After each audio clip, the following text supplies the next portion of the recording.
Hey guys, welcome back to Our Family Nest. So for today's video, I thought it would be fun to jump on the bandwagon of the video that Asha and Carly both just posted where we're answering questions that we normally avoid, which, is there really that many? I don't know. There's not a lot. I haven't seen any questions. I feel like most of these things we've talked about before, but clearly there's just people who haven't watched those old videos. So let's hear we're it. just gonna do it anyway. So do it. I screenshotted a bunch of questions and here we go. Some of them are juicy and some of them are just like, hey, answer this question for me. So first one is, so y'all selling the house? So which house? I would assume they mean this house because you know we're selling our investment property. We have an accepted offer on it. We're waiting for their financing and stuff to go through. But this house. Not today.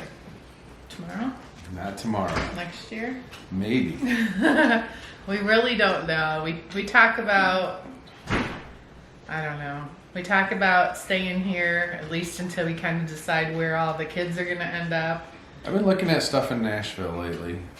I saw their fireworks show. It was pretty cool.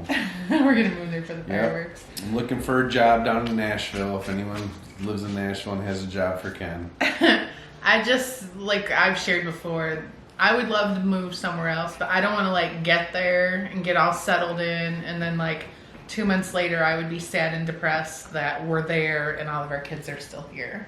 So this house, I mean, is fine. It's not cheap.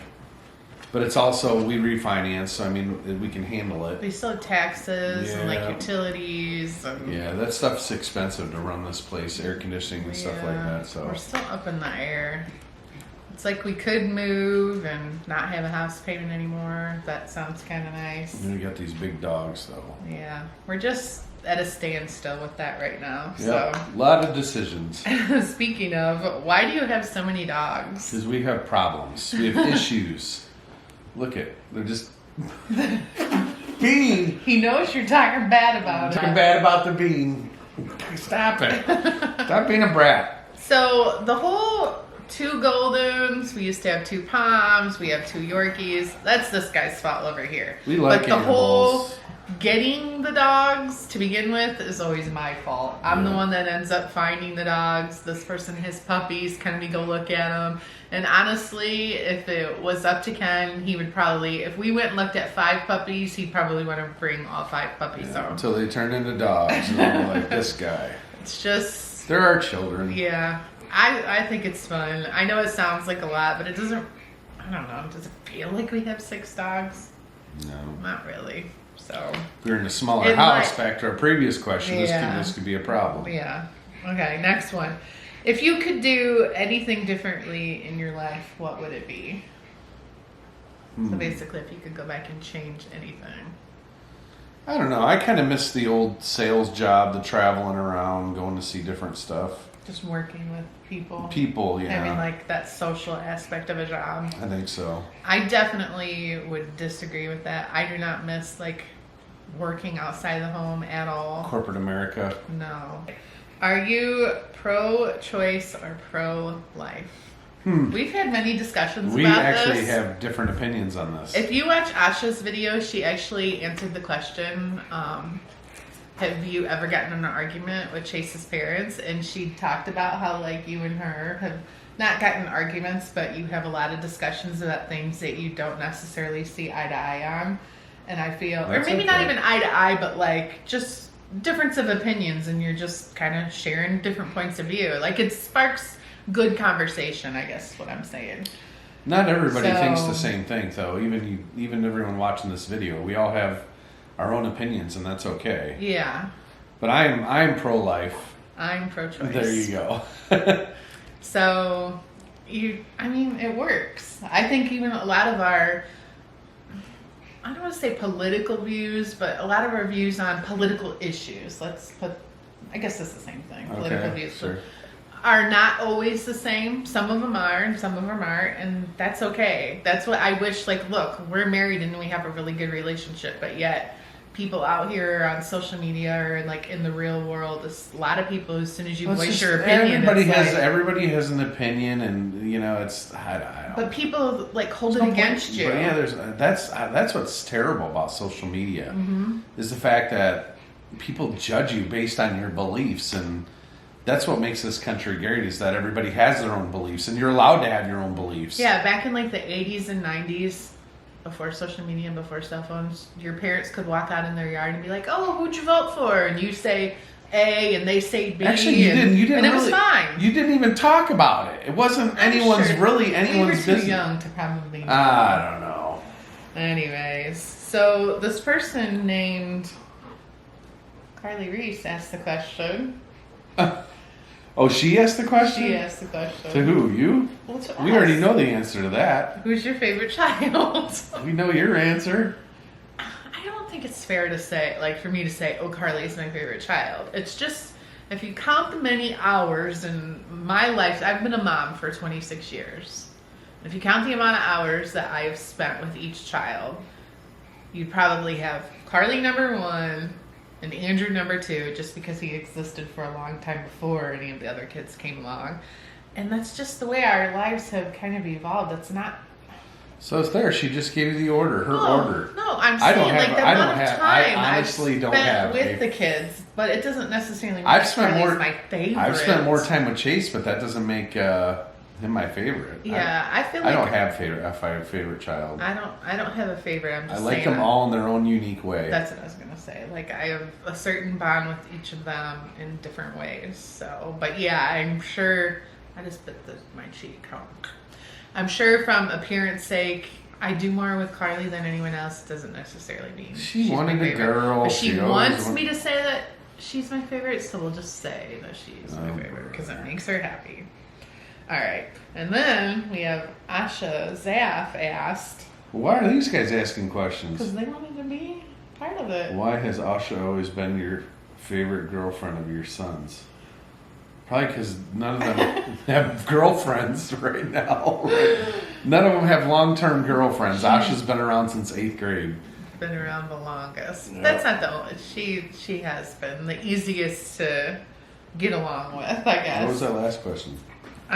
We already did all these. Have you ever walked in on any of the kids? No, thank God. No. I will tell a funny story though. I think it was during COVID, and because it was like when everyone was here, and obviously I'm in my office and I just kept hearing this like doom doom, like this like banging sound. This is not and I'm appropriate. like, what the heck? It's just listen. I'm listening. So I'm like, what the heck? I can't believe it was like in the middle of the day. Like Andrew and Corey are up there. Like, come on. Is this the sandstone? This is so inappropriate. So then, like, I don't know. I finally come out of my office and I see Corey and I was like, oh, where's Andrew? And she's like, he's downstairs on the treadmill. It was him running on the Oh, treadmill. jeez. Are you living in Michigan forever, or where's your dream place to live? I don't want to live in Michigan forever. Not that. See, the thing is, I think Michigan's a beautiful state. I think there's lots to do that we don't take advantage of. But if there were, I like 4 seasons, but I wish there were 3 seasons. So, like, I love the first snowfall, but after that, it becomes monotonous. I don't like the frigid, the gray skies that come with where we live. Now, the thing is if you're in northern Michigan, I don't think you have the same problem we do in this Chicago, Toledo belt of weather. Of the dreary, cloudy Yes. months where it's not really winter, but it's not spring. It's like just stagnant, I prefer dreary, depressing 3. weather. I prefer 3 seasons, to be honest. Yeah. I think as I get older, I would rather have 3 seasons. Was it hard to trust Ken after the way your first marriage ended? I'll let you answer that. Well, of course it was. I always had to justify everything I did. I still do. I put him through. Where are the you ringer. going? What are you doing? Why are you doing this? Why are you there? Why? Still, yes. Trust Do us. you do that to me? No. That is such a lie. No, not at all. Yeah, I definitely joke with you. had trust issues for many years, for sure. And then someone else, actually, a different person said, do you trust Ken? I would say on a scale of 1 to 10, we're at about an 8.5. And it's not because he does anything to make me not trust him. I just have scars, and I don't really, honestly. Plus, husbands tell white lies, and that makes it worse. Yeah. And they tell the white lies not because it's a big deal; it's because they don't want to listen to their significant other. Yeah, but a white lie, like, about how much did this helmet cost that you bought, and it was double what you told me. Like, that's not really what we're talking about. But yeah, I know those are white lies. No, like the real kind of trust, like trust in marriage and cheating. Yeah, just we're home together all the time. There's no reason to think there would. I mean, again, if somebody said, "Are you guys going to be together forever?" I want to say yes, but I give it an 8.5, 85% chance yes. There's this other. That's terrible. I know, but That's terrible. But I was starting to I would say 100. I was starting to say that I don't think I trust anybody in my life, not friends or anyone, 100%. I always feel like somewhere, somehow, I'm being lied to, manipulated, stabbed in the back. That's not any way to live. I don't let it bother me. I'm just saying. Do you still talk to Andrew's dad? Why'd you laugh? Because I do. I talk to everybody. He just seen him a couple weeks ago. I haven't really talked to him in a while. There's really no need to. Yeah. I mean, the interaction was always, and Andrew was the... Like sports. Yeah, the last time you guys had interaction was probably when Andrew moved to Cleveland. Yeah. That was it. And everyone coexisted fine. Yeah, there's not any reason for me to not want to talk to him, but I don't. Yeah, it's not like we go hang out. Yeah. Why did Chase move out without having a job? Hope Asha isn't paying all the bills. First of all, sounds like a question for them. Not us. First of all, Chase and Asha talk about this stuff on their channel all the time, so you could watch their videos. As far as I'm aware, and not that I'm all up in their business, they split everything 50-50. It's always been like that since they moved out. It's been like that for the past year. And Chase does have a job. He does YouTube and he has a job. I don't know, they must not have shared that in their videos yet, and I'm not going to get any more into it because that's their story to share. But anyways. Did your mom ever try to solve the issues with you and your sister? So there's a lot of questions in here, actually multiple questions about what's the true story? Why does your sister despise you? Would you ever let the girls have a relationship? Like, that's probably 50% of the questions. We get this every time we do any kind of Q&A. And I've explained this once before. Everyone's always looking for this like big... on this day, 12 years ago, this is what happened. And it's not that kind of situation. It's things that have happened over time that just makes it where our relationship is we're not just actively involved in each other's lives. And I don't know, like, it's just things that have happened. And when you have two people, whether you're family, friends, neighbors, whatever, and you find that you just have a lot of difference of opinions and things just... many times over and over again haven't worked out, you just sort of distance yourself from each other. It's just easier this way. Yeah.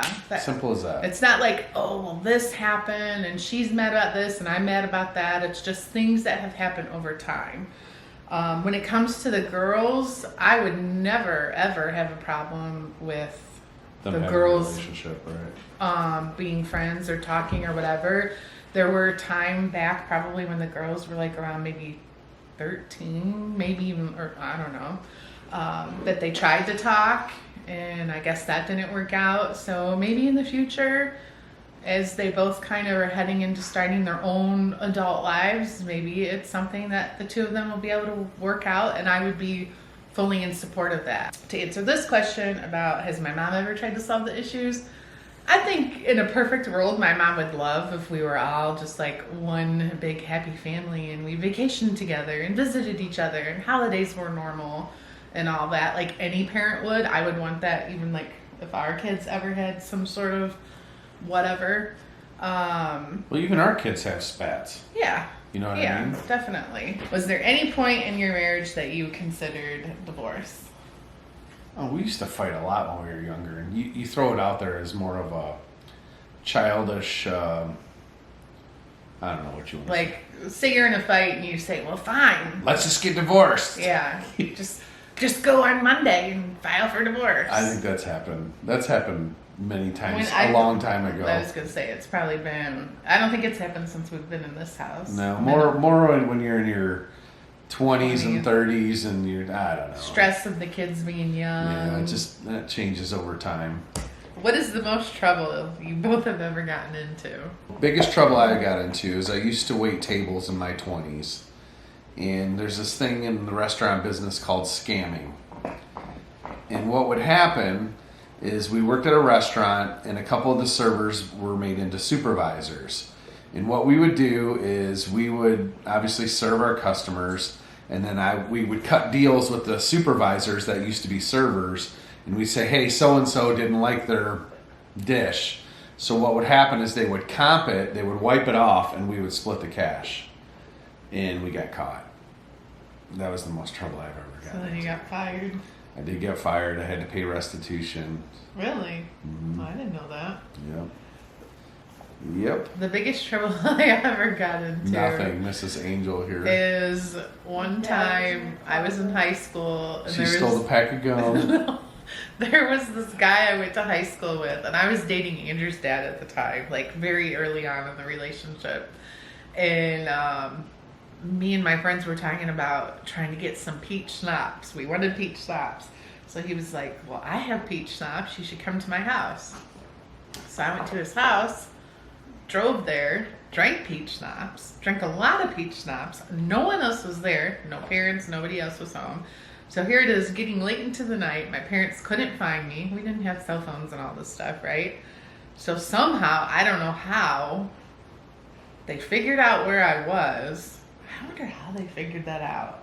I don't know. They figured out Someone where I told was. them. Someone told them probably. I don't even know.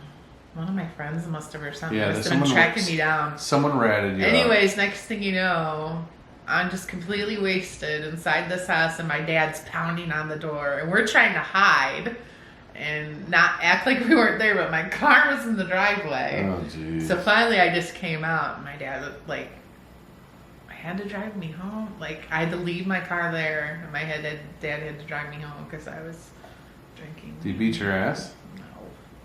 I don't even remember if I got in trouble. Oh, I remember my dad said something, you know what? I can't think of the words. The fact that you just did this and you're going to have to deal with the fact that your boyfriend's going to find out that you were at this other guy's house drinking peach schnapps, that you're going to have enough to deal with that. Like, I'm not even going to punish you because you're getting your punishment. Nice. Do you consider Ivy and Sage a flop? So if you guys don't know, Ivy and Sage was this clothing store that I did for about 2.5 years, and I closed it down, and I think it was November. When was COVID? 2020? Yep. Do I think it was a flop? No. That summer, because when COVID first hit, I had the highest sales of any of the months that I was ever in business. I just really got kind of tired of it. And towards the end of the year, leading towards the end of COVID, that's when a lot of people started struggling financially. So it really peaked April, May, June, July, let's say, and then it started slowly going down.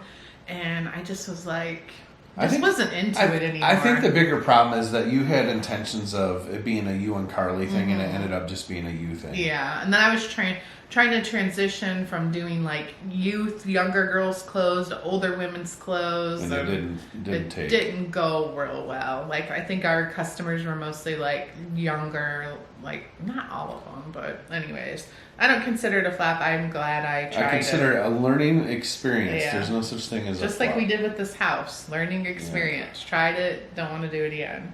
I know Andrew may want this private, but we'll throw it out there. Did Corey and him break up? So I was already kind of answering this in the comments of some previous videos because everybody wondered why she wasn't at Top Golf when we were all together. They did break up. They've been broken up for a while. They still talk and are cordial with each other. And we were just texting the other day about some books. Corey and I, we don't have anything against her. I think they just got to a point in their relationship where it just wasn't headed in the direction neither one of them, right? Yeah, that it needed to for either one of them. So it wasn't like this huge blowout. It was just like, this just isn't working, and they both moved out of their apartment into different apartments, and that's life, right? Yep. Did you secretly hope Chase would be a girl? Yes, she did. Yeah. Not me. Yeah, but then it was like, if Chase was a girl, we probably still would have had one more, probably, don't you think? Don't know. Yeah, it's hard to say. Have you ever not liked one of your kids' boyfriends or girlfriends? Yes. Really? Yes. There was this girl that Andrew dated for about a month. Long time ago. I did not like her. Remember? I didn't dislike Elena. I thought she was extremely intelligent. She's a very pretty girl. She was just not good for Blake. Yeah. I felt, well, actually, I don't want to say she wasn't good for, they were poisoned for each other, to be honest. That's about it. Like I said, I didn't have any issue. Actually, we had good conversations because she's very intelligent. We had conflicting point of views, and it was always a good conversation. She was fun to be around. Yeah. I didn't dislike her. I just think they were not good for each other. You're going to answer with Carly sitting here? No, Go ahead. please don't. I already know what She already knows the question. How do you keep your my sex life God. alive? Struggling over here. No. There was another person that said, do you guys still have sex? So here's how we keep it. We role play. So we play doctor and nurse. I keep her out in the waiting room for about an hour and 55 minutes. Is You're that how it trying to goes? tell your brother's joke. It's not his And then joke she comes anyways. in for the last 5 minutes. Yep. That's supposed to be the joke. You didn't even do the punchline. It doesn't matter. We're still fine. Everything's good. Thumbs up. Okay, but Keep trying. if someone's struggling, what's your advice? TikTok tells me don't watch porn because it's damaging your brain and giving you false expectations because they say the that books I read gives me false expectations. it says that the women in the porn are not really enjoying themselves is what the TikTok says. So don't give yourself. Here's a real good is communication. Yeah, really is the answer. True. If something's not you need to speak up and say something. Yeah, if you can't talk about it, Then yeah, right. Yeah, true. Communicado. Who is the most financially responsible out of all your kids? Andrew. Period. And then Carly. Andrew is a money He's a hoarder. Yeah, he won't. Yeah, he's. How much do you guys usually spend when you go on family vacations? Everything has been. I don't know. We could go anywhere in the world and it would balance out to 10. Yeah. It's always 10. Not when just you and I go, though, right? Although this said family vacations. It's always 10 grand. Yeah. No So- vacations now. No one wants to go anywhere. Well, now it's like Carly's going to be in college. We just take a trip, you and I. So That's what we should do. I'm We going should. to college. Yeah, you could do college on the road. On the road. On the road. Like if we What traveled if somewhere. you want to get a camper and travel across the U.S.? Not a camper, like a RV. We have 6 dogs and 2 cats. We'll take them with us. What about the cats? They'll hide upstairs in the camper. All right, guys. All right. Have a happy week.